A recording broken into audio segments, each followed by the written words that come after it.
दोस्तों, आज मैं आपको सुना रहा हूं मुंशी प्रेमचंद की लिखी एक कहानी जिसका नाम है ठाकुर का कुआं। बहुत मशहूर कहानी है। तो मैंने सोचा कि एक बार इस कहानी को याद किया जाए। तो मैंने सोचा कि इस कहानी को एक बार फिर से याद किया जाए। तो शुरू करते हैं। ठाकुर का कुआं। जोखू ने लोटा मुंह से लगाया तो पानी में सख्त बदबू आई। गंगी से बोला, ये कैसा पानी है? मारे बास के पिया नहीं जाता। गला सूखा जा रहा है और तू सड़ा पानी पिला देती है। गंगी रोज शाम पानी भर लिया करती थी। कुआं दूर था, बार बार जाना मुश्किल था। अच्छा, कल वो पानी लाई तो उसमें बू बिल्कुल नहीं थी। आज पानी में बदबू कैसी? लोटा नाक से लगाया तो सचमुच बदबू थी। जरूर कोई जानवर कुएं में गिरकर मर गया होगा। मगर दूसरा पानी आवे कहां से? ठाकुर के कुएं पर कौन चढ़ने देगा? दूर से लोग डांट के भगा देंगे। साहू का कुआं गांव के उस सिरे पर है, लेकिन वहां भी कौन पानी भरने देगा? कोई तीसरा कुआं गांव में है नहीं। जोखू कई दिन से बीमार है। कुछ देर तक प्यास को रोक के चुप पड़ा रहा। फिर बोला, अब तुम्हारे प्यास के रहा नहीं जाता। ला थोड़ा पानी नाक बंद करके ही पी लेता हूं। गंगी ने पानी नहीं दिया। खराब पानी से बीमारी बढ़ जाएगी इतना तो वो जानती थी, लेकिन ये नहीं जानती थी कि पानी को उबाल देने से उसकी खराबी जा सकती है। बोली, ये पानी कैसे पियोगे? न जाने कौन सा जानवर मरा है। मैं दूसरे कुएं से पानी ला देती हूं, रुको। जोखू ने हैरानी से उसकी तरफ देखा। अरे लेकिन पानी कहां से लाएंगे? ठाकुर और साहू के दो कुएं तो हैं। क्या एक लोटा पानी भी नहीं भरने देंगे? अरे हाथ पांव तुड़वाएगी और कुछ नहीं होगा। बैठ चुपके से।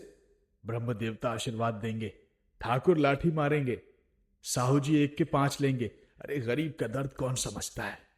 हम तो मर भी जाते हैं तो कोई द्वार पर झांकने नहीं आता। कंधा देना तो दूर की बात है। ऐसे लोग कुएं से पानी भरने देंगे? इन शब्दों में कड़वा सत्य था। गंगी क्या जवाब देती? लेकिन उसने वो बदबूदार पानी पीने को नहीं दिया। वक्त गुजरता रहा। रात के 9 बज गए। थके मांदे मजदूर तो सो चुके थे। ठाकुर के दरवाजे पर 10-5 बेफिक्रे जमा थे। मैदानी बहादुरी का तो अपना जमाना रहा है न मौका। कानूनी बहादुरी की बातें हो रही हैं। कितनी होशियारी से ठाकुर ने थानेदार को एक खास मुकदमे में रिश्वत दी और साफ निकल गए। ये सब बातें वहां चल रही हैं। कोई कह रहा है, कितनी अक्लमंदी से एक मार्के के मुकदमे की नकल ले आए। नाजिर और मोहतमिम सभी कहते थे कि नकल नहीं मिल सकती, उसकी कॉपी नहीं मिल सकती। कोई 50 मांगता था, कोई 100। यहां बेपैसे कौड़ी नकल उड़ा दी। काम करने का ढंग चाहिए। ये सब बातें चल रही थी। इसी समय गंगी कुएं से पानी निकालने पहुंची। कुप्पी की धुंधली रोशनी कुएं पर आ रही थी। गंगी जगत की आड़ में बैठी मौके का इंतजार करने लगी। इस कुएं का पानी सारा गांव पीता है। किसी के लिए रोका नहीं है। सिर्फ ये बदनसीब लोग नहीं भर सकते। गंगी का विद्रोह दिल रिवाजी पाबंदियों और मजबूरियों पर चोट करने लगा। हम क्यों नीच हैं और ये लोग क्यों ऊंचे हैं? इसलिए कि ये लोग गले में तागा डाल लेते हैं। यहां तो जितने हैं एक से एक छटे हुए हैं। चोरी ये करें, जालफरीबी ये करें, झूठे मुकदमे ये करें। अभी इस ठाकुर ने तो उस दिन बेचारे गरेड़िए की भेड़ चुरा ली थी और बाद में मारकर खा गया। इन्हीं पंडित के घर में तो 12 मास जुआ चलता है और यही साहू जी तो घी में तेल मिलाकर बेचते हैं, काम करा लेते हैं, मजदूरी नहीं देते। किस किस बात में हमसे ऊंचे हैं? हम गली गली चिल्लाते नहीं है कि हम ऊंचे हैं, हम ऊंचे हैं। कभी गांव में आ जाती हूं तो रस भर आंखों से देखने लगते हैं, जैसे सबकी छाती पर सांप लौटने लगता है। लेकिन घमंड ये कि हम ऊंचे हैं। कुएं पर किसी के आने की आहट हुई। गंगी की छाती धक धक करने लगी। कहीं देख ना ले, गजब हो जाएगा। एक लात भी तो नीचे ना पड़े। उसने घड़ा और रस्सी उठा ली और झुककर चलती हुई एक पेड़ के अंधेरे साए में जाकर खड़ी हो गई। कब इन लोगों को दया आती किसी पर। बेचारे महंगू को इतना मारा था कि महीनों तक खून थूकता रहा। इसलिए तो उसने बेगार न दी थी। इस पर ये लोग ऊंचे बनते। कुएं पर स्त्रियां पानी भरने आई थी। इनमें ये बातें हो रही थी। एक बोली, खाना खाने चले और हुक्म हुआ कि ताजा पानी भर लो, घड़े के लिए पैसे नहीं है। दूसरी बोली, हम लोगों को आराम से बैठे देखकर जैसे मर्दों को जलन होने लगती है। हाँ, ये तो ना हुआ कि कलसिया उठाकर खुद भर लाते, बस हुक्म चला दिया ताजा पानी लाओ, जैसे हम इनके नौकर हैं। अरे नौकर नहीं तो क्या हो तुम? हाँ, रोटी कपड़ा नहीं पाती? 10-5 रुपए भी छीन झपट कर ले लेती हो, और नौकर कैसे होते हैं? अरे चुप रहो दीदी, छिन भिन आराम करने को तो जी तरस कर रह जाता है। इतना काम किसी के दूसरे घर में करती ना तो इससे कहीं आराम से रहती। ऊपर से ये एहसान मानता। ये पानी इधर रखो जरा, यहां काम करते करते मर जाओ, पर किसी का मुंह ही नहीं सीधा आता। दोनों औरतें बातें करते करते पानी भरकर चली गई तो गंगी पेड़ की छाया से निकली और कुएं की जगत के पास आई। बेफिक्रे चले गए थे।